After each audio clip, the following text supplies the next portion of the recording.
Hey guys, it's Lily. This was recommended. Well, specifically, it was something about why does gym make you lift more? And I was like, I don't know. I had heard of studies that listening to any type of music can increase general brain function. So listening to it while you study could help with your memory, as one example. But I was like, I don't know how it would translate to physical activity besides just like boosting your mood. So I dug into some studies that actually monitored brain waves and did like meta analysis of how music interacted with your mood. So let's talk about it. Let's start with music doesn't magically make your muscles stronger. I think you can kind of conclude that on your own, but it does change your brain state in a way that helps you express more strength, tolerate discomfort better, and push closer to your limits. The first study I want to look at was actually a study done by researchers who used fMRI scans to watch brain activity while people simply listened to music. No movement, no exercise. They compared different types of music and silence versus simple non-musical sounds.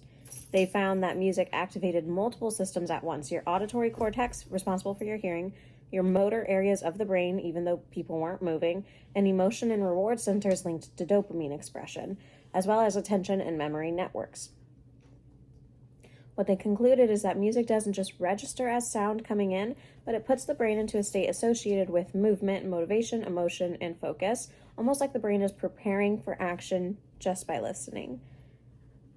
The second study I looked at was EEG studies on brain waves during music. So in another line of research, scientists used EEG, which measures electrical brain waves in real time while people listened to music. They compared music versus silence or non-musical sounds. They observed changes in brainwave patterns tied to focus and emotion, increased communication between brain regions, especially the frontal areas responsible for decision making and focus, and parietal areas responsible for attention and sensory processing. What they concluded in this study was that music doesn't just turn certain areas in your brain on, it actually changes how different paths of the brain talk to each other, shifting your mood, attention, and mental readiness. Looking at these two studies that just monitored brain activity and interaction with music versus non-music, was that music primes the brain for action. It increases your focus, emotional intensity, and motor readiness. And that mental state is what makes effort feel more tolerable and more controllable, which matters a lot once training starts to hurt, once you start to get uncomfortable. And so how does that translate into the gym with gym music?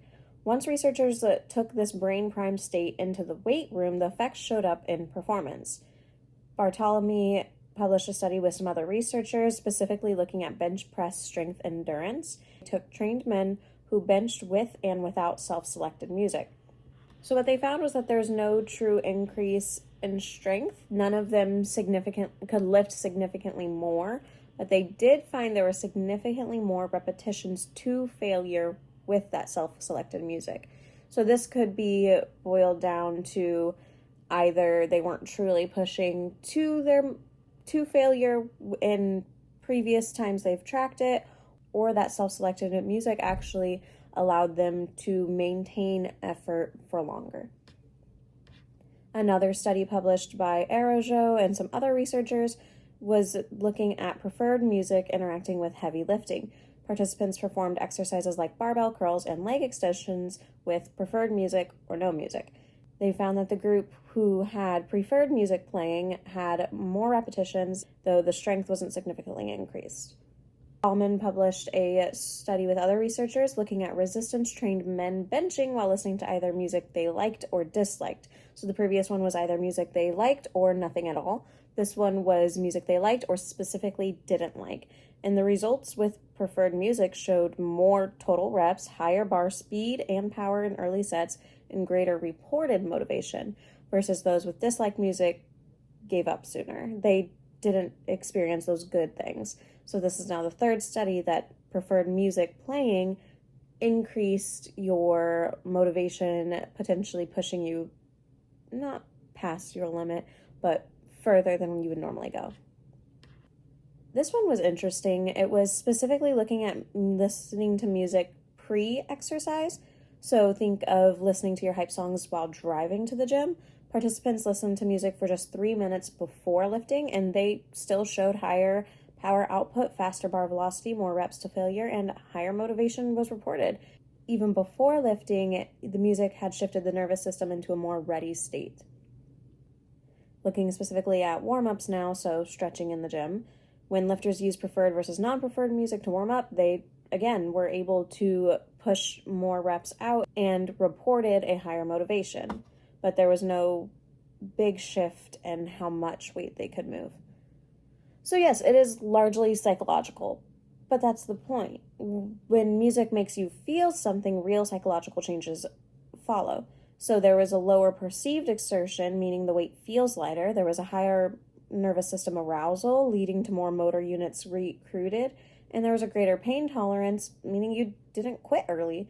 And there was more dissociation, allowing for less focus on fatigue. You're not suddenly stronger, you're expressing more of the strength you already had. That sounds great and all. Why did depressing or dark motivation or the sad anime edits work for people? If it's supposed to be this gets your nervous system aroused and you're just like pumped, I also am not a person who listens to the depressing things. I can't. So why do some people can? Let's look at it. So I think what changed how I viewed it was that something that I read was like motivation does not equal happiness. So sad speeches, dark monologues, anime edits, they work because they also create meaning to be pushing your limits. They often activate self-identity, trigger anger, resolve, or defiance, and can create a narrative, like suffering now equals growth later. And this emotional state can be extremely performance enhancing. And I think the other problem was when all of these studies were saying nervous system arousal, I was picturing like you're hype, you're excited. But that also translates into sports psychology when if you're too calm, you can underperform. If you're too anxious, you can choke up. And if your optimal arousal is going to be the best performance. So dark or emotional edits can also increase your arousal, narrow your attention, and block out irrelevant thoughts, which is good for heavy lifting. So why do some lifters hate hype music? Some people PR to EDM rap and others PR to quiet monologues and anime soundtracks because preferred emotional state matters more than the tempo of what you're listening to.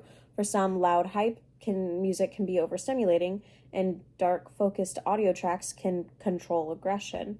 So all of this to say, pain to build muscle is great, but you need the motivation to push past your perceived limit. So when pain is tied to growth, redemption, identity, improving something, the brain reframes discomfort as useful, not threatening. Same pain, different interpretation, more reps. So yes, music works largely through psychology, but psychology is the control panel for your strength expression. If music helps you focus more, tolerate discomfort, or push even 5 to 10% harder, then PRs happen, whether the soundtrack is hype, rap, or sad anime monologues about suffering in silence. I know I want to be an audiobook person, like in the gym. I would love to listen to some audiobooks, but I never feel in it. And I know some people can listen to like classical music while they work out. I can't, I'm not in it. Some days I need someone yelling, so think for me like Sing Queen or what is it? Sing Queen or Buffalo Farm. Or then sometimes like it's a mix and I need like Sleep Token and Bad Omens. But then sometimes it's like Rihanna and Nadia. Well, I guess it's Nadia, NXDIA. Nadia. I don't know. I listen to a lot of different things is the other thing though. But anyway, that's like specifically working out. I need more upbeat things, and even my sad things are still like aggressive. I feel like everyone finds Insane ICP, Insane Clown Posse, and I could listen to them. You like hyperfixate on them and you're like, ooh, I need to listen to all these songs. But now when I hear it, I'm like, okay, I know all of these songs word for word. I'm just gonna skip past that. I don't know. What do you guys listen to? I can't do the sad like monologues because I also can't do. There are videos of like other weightlifters, like their motivational speeches over them working out. I can't do them groaning in my ear. I don't know. I don't do that. It freaks me out. Okay, I don't know. What do you guys listen to? Drop recommendations in the comments because I'm in need of some new things. Check out my Instagram and TikTok. And until next time. Bye.